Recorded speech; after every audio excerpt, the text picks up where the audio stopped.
बिस्मिल्लाहिर्रहमानिर्रहीम। अस्सलाम वालेकुम नाज़रीन इकराम। ये वाक़या दास्तान ईमान फ़रोशों से लिया जा रहा है जब सलाहुद्दीन अय्यूबी ने नूरुद्दीन ज़ंगी के बेटे अल-सालेह के ख़िलाफ़ मारकाराई की और हलब में उसका मुहासरा कर लिया, लेकिन वो मुसलमानों के साथ जंग करने से डर रहा था।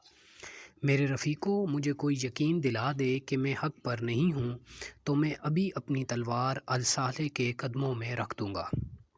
अल-सालेह नूरुद्दीन ज़ंगी का बेटा था और जो उसकी वफ़ात के बाद सलेबियों के आलाकार बन गया था। आप हक़ पर हैं सुल्तान मोहतरम, किसी ने कहा। हम हक़ पर हैं, अपने दिल से अब ये वसवसे निकाल दें। हलब शहर में हर आदमी आग का शोला बना हुआ था। सुल्तान अय्यूबी के दस्ते दरिया तो पार कर गए थे, हलब उनके सामने था। सुल्तान अय्यूबी ने शहर को देखा, उसकी वसअत, साख्त और दिफाई इंतज़ामात देखे और जायज़ा लिया कि मुआसरा किया जाए या सीधा हमला करके शहर के अंदर लड़ा जाए। उसे अभी तक मालूम नहीं था कि शहर के अंदर की जज्बाती कैफियत क्या है। उसे तवक्का थी कि शहरी चूँकि मुसलमान हैं, इसलिए वो दोनों मुसलमान फ़ौजों की जंग के ख़िलाफ़ होंगे। गालिबन इसी तवक्का ने उससे वो कार्रवाई करवाई जिसने उसे परेशान कर दिया। उसने नफरी से नीम मुआसरे की तरतीब में अपने दस्ते आगे बढ़ाए। लड़ाई की इब्तदा तीरों के तबादले से हुई, लेकिन कुछ ही देर बाद उसने महसूस किया कि जैसे उसके दस्ते पीछे हट रहे हैं। हलब के दिफा में लड़ने वालों का ये आलम था कि एक तरफ से कमो बेश 200 घुड़सवार निकले। उन्होंने सुल्तान सलाहुद्दीन अय्यूबी के एक दस्ते के एक पहलू पर हमला कर दिया। ये बड़ा ही तेज़ और दलेराना हमला था जो प्यादा दस्ते पर किया गया था। उसके सवारों ने जवाबी हल्ला बोलकर अपने प्यादा दस्ते को बचाने की नहायत अच्छी कोशिश की, लेकिन घोड़ों के तसादम में अपने ही प्यादे कुचले गए। फिर यूँ होने लगा कि शहर से एक हज प्यादा या सवार निकलते, उनके पीछे से शहर की मंडीरों और बुलंद जगहों से तीरों की बुछाड़ें आती और हमला करने वाले सुल्तान अय्यूबी की सफ़ों में घुस जाते। हलब का ये मार्का बड़ा ही खूनरेज़ था। इस कैफियत में सुल्तान सलाहुद्दीन अय्यूबी के 2-3 जासूस बाहर निकल आए और सुल्तान सलाहुद्दीन अय्यूबी को ढूंढते ढूंढते उस तक पहुंच गए।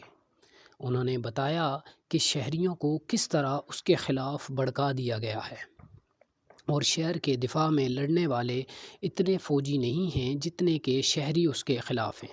सुल्तान सलाहुद्दीन अय्यूबी को ये तो पहले से ही मालूम था कि हलब के बाशिंदों पर उसके ख़िलाफ़ जंगी जुनून तारी किया जा रहा है, लेकिन उसे अंदाज़ा नहीं था कि शहरी उस पागलपन से लड़ेंगे।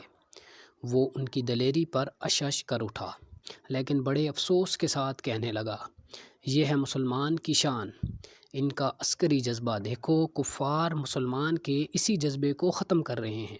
सुल्तान अय्यूबी ने अपने दस्तों को पीछे हटा लिया। उसे किसी अपने नायब ने मशवरा दिया कि शहर पर मंजनीकों से आग फेंकी जाए। सुल्तान अय्यूबी ने यह मशवरा कबूल करने से इनकार कर दिया। उसने कहा, शहरियों के घर तबाह हो जाएंगे, उनकी औरतें और बच्चे मारे जाएंगे, इसीलिए मैंने तबाहकार छापामारों को अभी तक आगे नहीं भेजा। अगर ये शहर सलेबियों का होता तो अब तक शोलों की लपेट में और मेरे छापामारों की जद में होता। जो मुसलमान मैदान जंग में आकर लड़ते और मरते हैं उन्हें मैं रोक नहीं सकता, और जो घरों में बैठे हैं मैं उन्हें मारना नहीं चाहता। उसने चंद और दस्ते आगे बुलाकर शहर को मुकम्मल मुहासरे में ले लिया और हुक्म दिया कि दिफा में लड़ा जाए, हमला हो तो रोका जाए, जवाबी हमला ना किया जाए और मुहासरे को मजबूत रखा जाए। नफरी की भी कमी थी और शहर को तबाही से बचाने का ख्याल भी था। जनवरी 1175 का पूरा महीना मुहासरा जारी रहा। हलब की फ़ौज और शहरियों ने मुहासरा तोड़ने के लिए हमले किए, लेकिन अब वो कामयाब नहीं हो सकते थे क्योंकि सुल्तान सलाहुद्दीन अय्यूबी ने अपने दस्तों की तरतीब और स्कीम बदल दी थी। आपको हमारा ये वाक़या कैसा लगा हमें कमेंट सेक्शन में ज़रूर बताइएगा। मिलते हैं अगली वीडियो में, तब तक के लिए अपना बहुत ख्याल रखिएगा। अल्लाह हाफ़िज़।